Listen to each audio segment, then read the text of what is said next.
नमस्कार, मैं दिव्या त्यागी और आप देख रहे हैं भारत 24 एक्सप्रेस। आइए नजर डालते हैं इस वक्त की खास खबर पर। यूक्रेन से निकलने की कोशिश में हम 34 किलोमीटर पैदल चलकर 26 फरवरी को ही पोलैंड बॉर्डर तक पहुंच गए थे, लेकिन यूक्रेनियन फौजियों ने गन पॉइंट पर लेकर हमें रोक दिया और बुरा व्यवहार किया। 30 घंटे भूखे प्यासे -4 डिग्री तापमान में इंतजार करने के बाद भी हमें बॉर्डर पार नहीं जाने दिया, तो हमें मजबूर होकर वापस उजुहोरोद जाना पड़ा। इसके बाद भारत सरकार और एजेंटे की मदद से हमें 28 फरवरी को हंगरी बॉर्डर से सुरक्षित निकाला गया। यह आप बीती है आगरा जगने रोड स्थित मुल्ला की प्याऊ धनोली निवासी विपिन राजपूत की, जो गुरुवार को बुडापेस्ट होते हुए फ्लाइट से दिल्ली पहुंचे। अपनी सरजमी पर लौटकर उन्होंने राहत की सांस ली। उनका कहना है कि वह यूक्रेन के उजुहोरोद स्थित विनिसत्य मेडिकल कॉलेज से MBBS कर रहे थे। वह 14 फरवरी को अपने कॉलेज गए थे। 24 फरवरी को हमला हो गया। मार्शल लॉ और कर्फ्यू लागू होते ही वह अपने दोस्तों के साथ सीधे पोलैंड बॉर्डर निकल गए।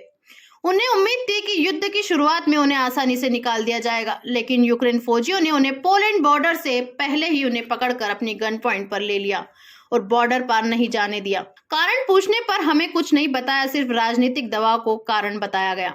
इसके बाद PM मोदी और भारत सरकार के सक्रिय होने के बाद बॉर्डर खुले तो 100 लोगों में 98 यूक्रेनी और सिर्फ 2 विदेशी लोगों को जाने दिया जा रहा था, लेकिन हमें तब भी नहीं जाने दिया। इस कारण हम भूखे प्यासे 30 घंटे तक -4 डिग्री तापमान पर बिना शेल्टर के खुले में पड़े रहे। हालात सुधरते ना देख हम 15 विद्यार्थियों के ग्रुप ने पैदल ही उजुहोरोद के लौटने का फैसला लिया, क्योंकि यूक्रेन का पश्चिमी हिस्सा होने के कारण यह हिस्सा फिलहाल युद्ध से सुरक्षित था।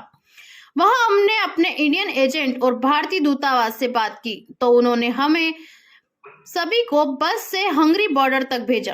भारतीय केंद्रीय मंत्रियों को पहुंचने से हंगरी बॉर्डर पर औपचारिकताएं जल्दी पूरी करते हुए हमें बुडापेस्ट भेजकर होटल में रुकवाया गया, खाना भी दिया गया। उसके बाद गुरुवार सुबह हमें फ्लाइट से दिल्ली भेजा।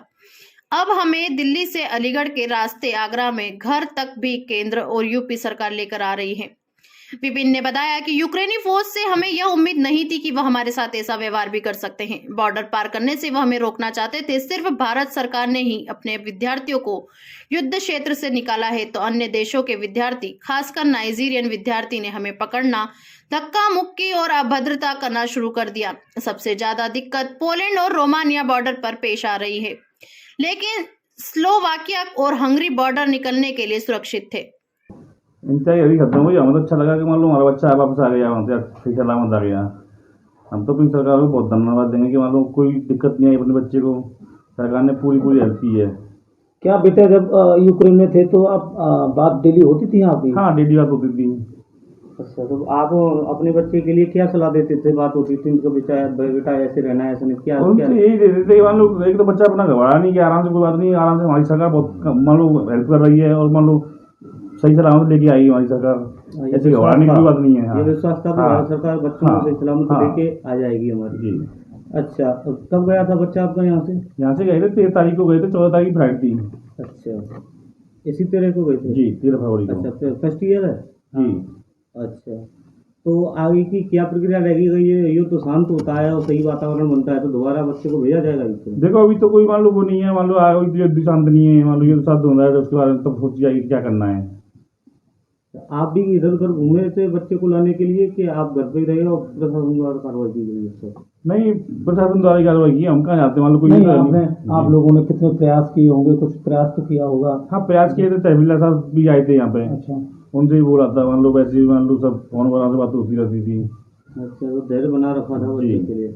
अच्छा, अब कैसा माहौल रहेगा घर में? अब ये अपना बच्चा आ गया तो पूरी फैमिली के साथ मान लो, तब कोई दिक्कत नहीं है। मान लो कुछ बच्चे अभी फंसे हुए हैं, उनके बारे में क्या कहना चाहेंगे? हम तो ये कह रहे हैं सारे बच्चे टोटल मिला के सही सलामत निकल के आना चाहिए। वहाँ पर कोई दिक्कत नहीं आनी चाहिए। बच्चा अपना या किसी का कैसे, सभी अपने बच्चे ही हैं। भारत सरकार विश्वास है बच्चा उनको उनको सही सलामत लेके आई है, पूरा विश्वास है। कर लेते थे, बहुत इशू था। बस ये था कि फ़ोन में नेटवर्क वगैरह हम मतलब 1 घंटे बाद मतलब ये इंस्ट्रक्शन दिए गए थे नेट ऑफ करके रखना है, 2-3 घंटा नेट ऑन कर लिया, फिर फैमिली को कब बोल दिया कि हम यहाँ पे सेफ हैं ऐसे करके। अच्छा, आपकी वापसी के लिए भारत सरकार क्या है रूल है उसमें? सबसे पहले तो मैं अपने देश के प्रधानमंत्री माननीय नरेंद्र मोदी जी को तहे दिल से धन्यवाद बोलना चाहूँगा, क्योंकि जो भी किया है हमारी गवर्नमेंट किया है और बहुत अच्छा कर रही है गवर्नमेंट। क्योंकि अगर गवर्नमेंट का ही सारा हेल्प है हमें यहाँ तक लाने के लिए, जो नरेंद्र मोदी जी ने गंगा ऑपरेशन जो किया है उससे ही सारे बच्चे आ पा रहे हैं और हम भी उसी से वापस आ पाए हैं।